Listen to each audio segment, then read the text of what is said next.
ma kala dilo biilka iyo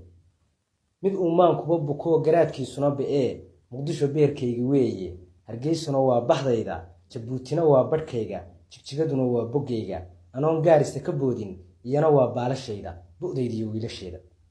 waxaan ahay qoys ballaadhan rabbaa burjigaa i siiyey intaan buuraha la aadin runtii macdanaha ka buuxa baddayda iyo webiyadayda ayaa iga badan kun jeere walaalkaas soo bireeda bambaano intaan ku tuuro anigu uma qaato biile waxaan ahay ruux badbaadsha widaagi markuu u baahdo waxaan ahay kii wax baanta duruuftu markay bidhaanto waxaan ahay kii baxnaansha dhigiisa u baahan maanta waxaan ahay kii u buuxsha dalkiisa halkii bannaanba waxaan ahay kii u baaqa bilaaya hadday timaado bulshada Soomaaliyeed ha isku duubnaato BK iyo inta la midkaana intaasaynu leenahay share aduguna ku qabo